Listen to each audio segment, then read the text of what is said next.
2024 लोकसभा चुनाव से पहले बीजेपी हर तरह से खुद को मजबूत करने में जुटी हुई है।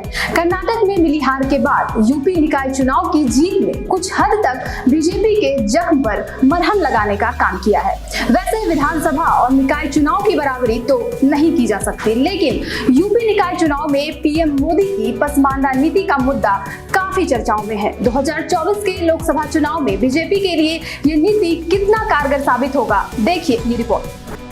हमारे देश में बीजेपी और मुस्लिम समुदाय को लेकर बहुत तरह की बातें होती है। मुस्लिम समुदाय के कम लोगों को टिकट देने का भी आरोप लगता है। हिंदुत्व वाले एजेंडे की वजह से मुस्लिमों के विरोध की बातें होती रहती हैं। इन सब के बावजूद जब बीजेपी ने पसमानदा मुसलमानों के लिए काम किया, उन्हें मौका दिया, इस रुख पर लोगों का ध्यान आकर्षित होना तो लाजमी ही था। प्रधानमंत्री मोदी लगातार मुस्लिम समुदाय के सामाजिक न्याय पर जोर दे रहे हैं, साथ ही पसमानदा के विषय में भी चर्चा कर रहे हैं, जिसकी वजह से देश भर में पहली बार मुख्य रूप से मुस्लिम समाज के सामाजिक न्याय का सवाल चर्चा का विषय बना हुआ है। एक तरफ इसे लेकर पसमानदा समाज और पसमानदा कार्यकर्ता उत्साहित और खुश हैं कि देश में पहली बार राष्ट्रव्यापी तौर पर उनके सुख और दुख की बातें की जा रही है, तो वहीं दूसरी तरफ अशराफ वर्ग और तथाकथित लेफ्ट लिबरल सेक्युलर खेमे में इसे शक की नजर से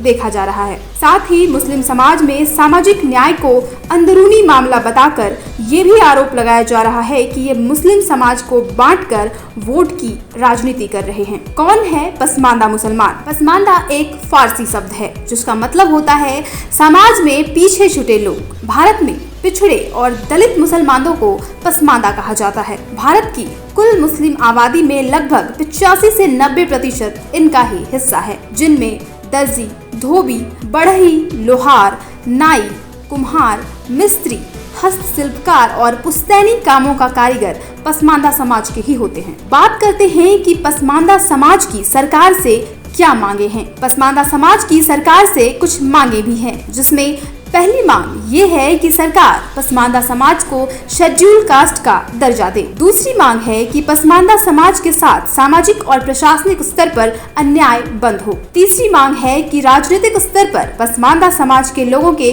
प्रतिनिधित्व को बढ़ाया जाए, जिससे पसमानदा के ज्यादा से ज्यादा लोग संसद और विधानसभा पहुंच सकें। इस पसमानदा नीति को सबसे पहले उत्तर प्रदेश में प्रयोग किया गया। विधानसभा चुनाव 2022 से पहले अल्पसंख्यक आयोग, मदरसा बोर्ड और उर्दू अकादमी के अध्यक्ष पदों पर पहली बार पसमानदा समाज के लोगों को नियुक्त किया गया। इससे पहले वहां पर पारंपरिक रूप से मुस्लिम समाज का प्रतिष्ठित वर्ग अशराफ ही काबिज होता आया था। बता दें कि पसमानदा समाज के जरिए ही बीजेपी ने आजमगढ़ और रामपुर में जीत हासिल की। 2019 लोकसभा चुनाव के बाद भारत की राजनीति में पसमानदा समाज की हिस्सेदारी पर सवाल खड़े होते हैं। एक रिपोर्ट के मुताबिक 1947 से लेकर 14वीं लोकसभा तक कुल 7500 सांसद बने, जिनमें 400 मुस्लिम थे। हैरानी की बात यह है कि 400 में 340 मुस्लिम सांसद उच्च वर्ग के और सिर्फ 60 सांसद पसमानदा समाज के थे। जो पसमानदा समाज अब तक राजनीतिक रूप से अपनी पहचान और